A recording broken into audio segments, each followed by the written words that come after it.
గెలుపు తప్పులను దాచేస్తుంది.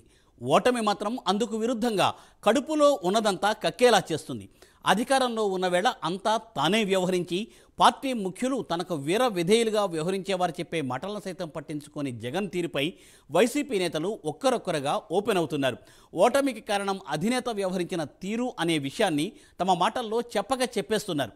తాజాగా మాజీ ఎమ్మెల్యే కరణం ధర్మశ్రీ చేసిన వ్యాఖ్యలు ఆసక్తికరంగానే కాకుండా సంచలనంగా కూడా మారాయి. ఇప్పుడు అధికారంలో ఉన్నప్పుడు జగన్ ఎలా వ్యవహరించారు, పార్టీ నేతల మాటలకు వారిచ్చే సూచనల విషయంలో ఎలా స్పందించేవారన్న విషయాన్ని బట్టబయలు చేశారు ధర్మశ్రీ. 5 ఏళ్ల వైసీపీ పాలనలో తప్పులు జరిగాయని, వాటిని సరిదిద్దుకోకపోవడంతోనే ఎన్నికలలో ఓటర్లు తమను తిరస్కరించినట్టుగా చెప్పి హాట్ టాపిక్గా మారారు ఆయన. ఇంతకు ఆయన ఆవేదన ఏంటి?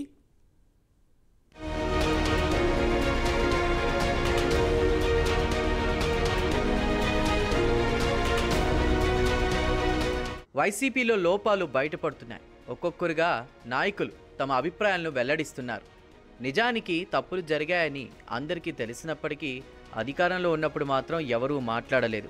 పైగా అప్పటి సీఎం జగన్ తీసుకున్న నిర్ణయాలను ప్రతి ఒక్కరూ హర్షించారు, గొప్పగా చెప్పుకొచ్చారు.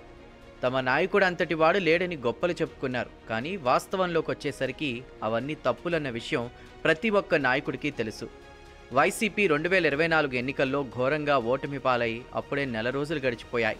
5 ఏళ్లుగా వైసీపీ ఏపీ రాష్ట్రానికి చేసిన అభివృద్ధి శూన్యమని తెలుసుకున్నారో, లేదంటే కూటమి హామీలకి ఆకర్షితులయ్యారో తెలియదు. కానీ ఏపీ ప్రజలు మూకుమ్మడిగా కూటమికి ఓట్లేసి వైసీపీ నేతలకి ఆల్మోస్ట్ చుక్కలు చూపించారు. వై నాట్ 175 అన్న జగన్కి 11 మంది ఎమ్మెల్యేలతో సరిపెట్టుకోమన్నారు.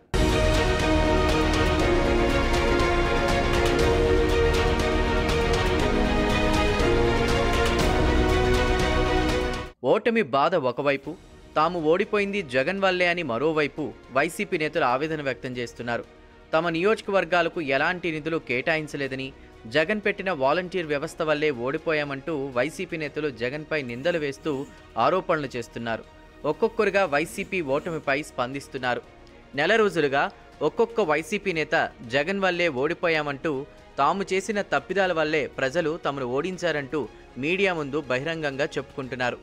తాజాగా చోడవరం మాజీ ఎమ్మెల్యే కరణం ధర్మశ్రీ కూడా జగన్ తమ నియోజకవర్గాలకు నిధులు ఇవ్వమంటే ఇవ్వలేదని, రోడ్లు ఇతర మౌలిక సదుపాయాల కోసం తాను ఎన్నోసార్లు జగన్కు విన్నవించానని, కానీ జగన్ పట్టించుకోలేదని, అందుకే తాము ఓడిపోయామంటూ చేసిన కామెంట్స్ వైరల్గా మారాయి. తాను దాదాపు 2 కోట్ల రూపాయలు ఖర్చు పెట్టి తన నియోజకవర్గాన్ని అభివృద్ధి చేశానని చెప్పారు. తెలుసో తెలియకో తాము చేసిన తప్పుల వల్ల ప్రజలు తమను అధికారానికి దూరం చేశారన్నారు. జగన్ చేసిన తప్పిదాలే వైసీపీ ఓటమికి ప్రధాన కారణమంటూ కరణం ధర్మశ్రీ ఆరోపించడం హాట్ టాపిక్ అయింది.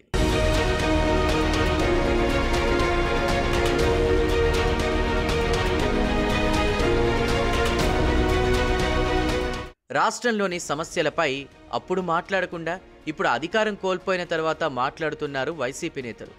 నిజానికి చెప్పాలంటే ఏదైనా తప్పులు ఉంటే అధికారంలో ఉన్నప్పుడే చెప్పి సరిదిద్దుకునేటువంటి దిశగా నాయకులు వ్యవహరించి ఉండాల్సింది. కానీ ఒకరిద్దరి విషయంలో అధిష్టానం తీసుకున్న నిర్ణయాల కారణంగా చాలామంది నాయకులు మౌనం పాటించారు. ఈ ఫలితంగా ఎన్నికల్లో పార్టీ ఘోరంగా ఓడిపోయింది.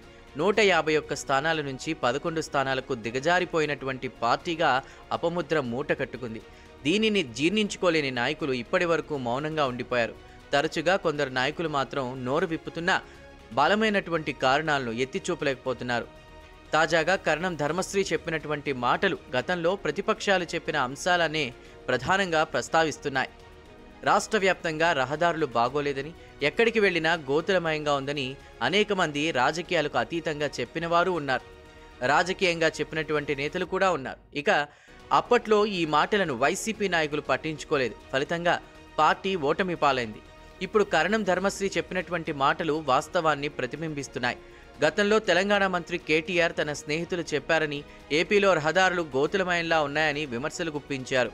అప్పట్లో వైసీపీ నాయకులు కేటీఆర్పై ఎదురుదాడి చేశారే తప్ప వాస్తవాన్ని గ్రహించలేకపోయారు.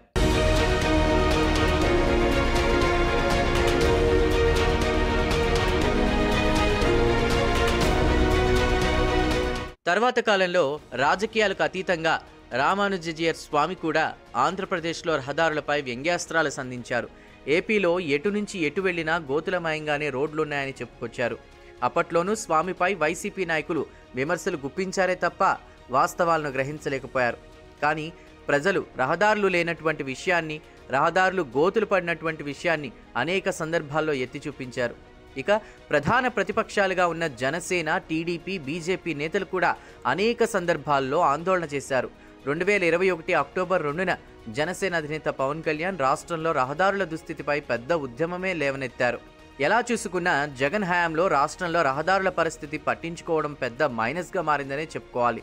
ఇప్పుడు కరణం ధర్మశ్రీ బయటపడినప్పటికీ మరికొందరు నాయకులు ఈ విషయంలో తమ అభిప్రాయాలను వెల్లడించేందుకు ముందుకు వస్తారనే విషయంలో సందేహం లేదు.